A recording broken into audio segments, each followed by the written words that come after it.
छिन छिन कर छवि छाया छीजे, फिर किस पे जन इतना लीजे। रात बीती जो है जाती, फिर पीछे वो लौट ना आती। शेन जथा झपटा दे मारे, चुन चुन चिड़ियों को संगारे। ऐसे करता काल चुनौती, और चुन चुन चुगता नाती गोती। जो दिन चढ़ता करता हानि, फिर भी हर्षित वो अभिमानी।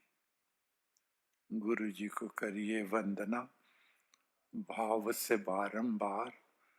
नाम सुनौका से किया, जिसने भव से पार।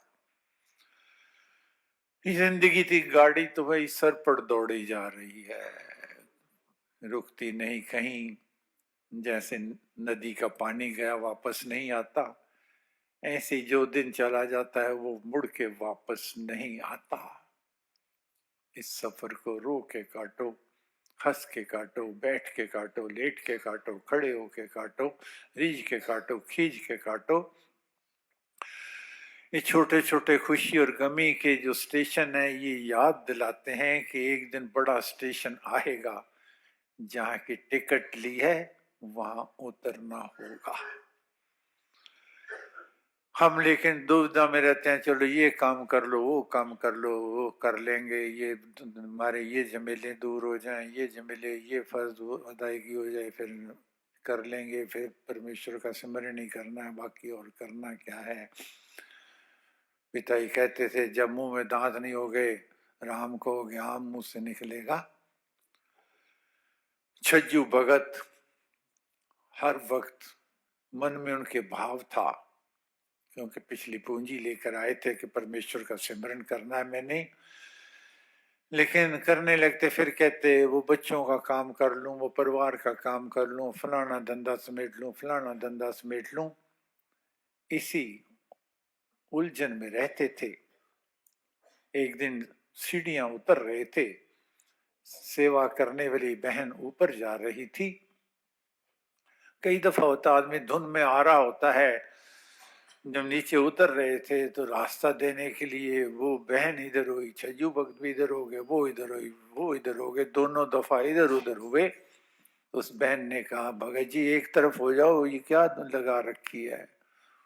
उनके मन में तो वही धुन चल रही थी कि मैं उधर जाऊं कि उधर जाऊं, भक्ति का मार्ग करूं कि उसको करूं। वहीं उसके चरणों में गिर गए बहन के, कहेंगे तू मेरी गुरु, आज से मैंने धंधे छोड़े और परमेश्वर के सिमरन की तरफ अपना मुंह मोड़ लिया, एक तरफ हो गया मैं। तो महाराज कहा करते थे कि एक संत के 3 शिष्य थे। उन्होंने उनसे पूछा एक से कि तुम मौत को कितनी दूर समझते हो।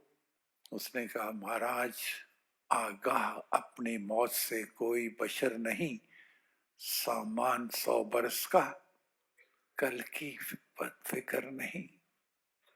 कल का भरोसा नहीं महाराज, आदमी सामान 100 वर्ष का बांधे बैठा है, ये पता नहीं कल आएगा कि नहीं आएगा। आगाह अपनी मौत से कोई बशर नहीं, सामान 100 बरस का, कल की फिक्र नहीं।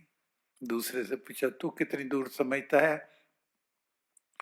कहना, महाराज कल का मतलब तो 24 घंटे हो गए। 24 घंटे की छोड़ो, ये कदम जो उठाया है, दोबारा कदम अगला कदम चलेगा या नहीं चलेगा इसका भी पता नहीं है। कहने के, तू एक कदम दूर समझता। कहने के, हाँ महाराज। तीसरे से पूछा, तू कितनी दूर समझता है। कहना, महाराज कल को छोड़ो, कदम को छोड़ो, ये सांस जो अंदर गया है, ये वापस बाहर आना है कि नहीं आना, इसकी भी कोई नहीं जानता।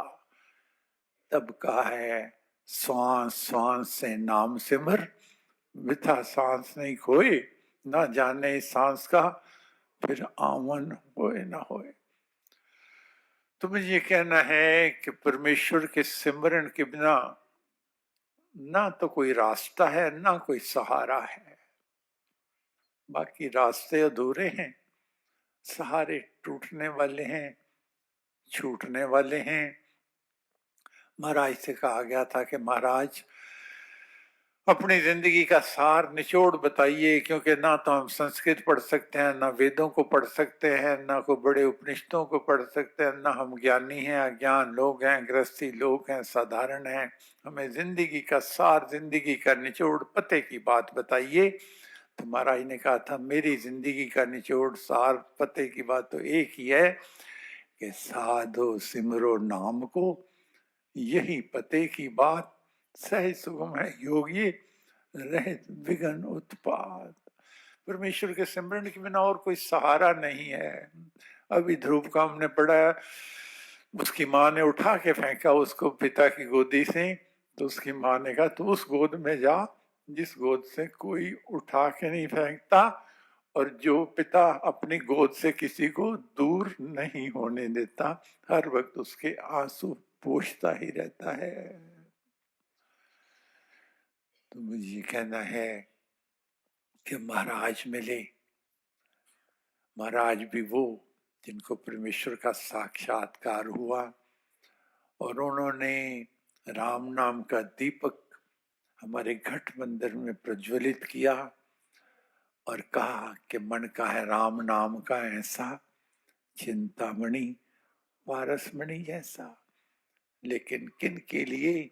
जिनको विश्वास है, ध्रुव की तरह अटल विश्वास है, अटल अडिग अटूट संशय रहित जीवित निश्चय होना चाहिए। हमारा कहा करते थे, आप किसी के घर भरपूर खाना खा के तो बड़ा स्वादु खाना था, बड़े आनंदमय बाहर निकल रहे होते हो दरवाजे से बाहर, तो कोई कहता है जिस खाना को, जिस भोजन को करके आए हो उसमें तो मरी हुई छिपकली निकल गई, तो वहीं वमन कर दोगे। क्यों? भरपूर खाने में तो आनंद आ गया, लेकिन छिपकली की सुन के संशय पड़ गया। चाहे छिपकली थी या नहीं, किसी ने कह दिया, संशय हुआ तो वमन कर दिया। तो परमेश्वर की कृपा अवतरित तो होती है, हर किसी पर हो रही है। कई कहते हैं जी हमें तो 10 बरस हो गए राम नाम का सिमरन करते हुए, जाप करते हुए, मिला तो कुछ भी नहीं। ना वो चांद सितारे दिखाई दिए, ना वो नाच सुनाई दिए, ना कुछ पता लगा, मिला तो कुछ भी नहीं हमारे को, वैसे कि वैसे ही हैं, जैसे 10 साल पहले थे वैसे ही अब हैं। तो महाराज का कहना था कि क्या मिला है आप नहीं जानते, कितनी भरपूरता परमेश्वर ने दी है आप नहीं जानते। लेकिन जब कहते हो कुछ नहीं मिला, आप झोली को उलट देते हो और जो कुछ मिला था उसको खाली कर देते हो, क्योंकि जैसे वो संशय में वमन कर दिया, ऐसे ही आप सब कुछ मिले हुए को संशय में आते ही उसका वमन कर देते हो, उसको बाहर कर देते हो। ये कहना है कि महाराज ने कहा है कि राम नाम आराधिए, भीतर भरिए भाव, देव दया अवतरण का धार चौगना चाहो। परमेश्वर का सिमरन करना है और साथ ये भी मन में भाव रखना है कि परमेश्वर की कृपा अवतरित हो रही है और मैं उसमें भीगा जा रहा हूँ। अगर ये विश्वास पक्का होगा तो आपको आनंद भी आएगा और आपके मन को सुख भी मिलेगा, क्योंकि पूंजी राम नाम की पाइए, पाथे साथ नाम ले जाइए, नाशे जन्म मरण का खटका, रहे राम भक्त नहीं अटका। लेकिन जो पूंजी एकत्र करनी है, जो नोट एकत्र करने हैं, उन नोटों पे अगर मोहर नहीं होगी विश्वास की तो वैसे ही है जैसे जब बाजार से 1000-2000 का नोट 8 आने का मिल जाता है और दूसरे हाथ में जाके 8 आने का भी नहीं रहता। अगर विश्वास के बिना सिमरन है तो वैसा ही है जैसे 2000 का नकली नोट था, वैसे ही बिना विश्वास के सिमरन की कीमत है। तो विश्वास भी करना है क्या कि राम नाम है सदा सहायक, राम नाम सर्व सुखदायक, राम राम प्रभु राम की टेक, शरण शांति आश्रय। वही सच्ची शरण है, वहां पे शांति है और केवल वही असली आश्रय है, बाकी तो सारे आश्रय छूटने वाले हैं, टूटने वाले हैं। इसलिए हर वक्त हर समय हर वक्त ये प्रार्थना करना कि मुझे भरोसा राम तू दे अपना अनमोल, रहूं मस्त निश्चिंत में, कभी न जाऊं।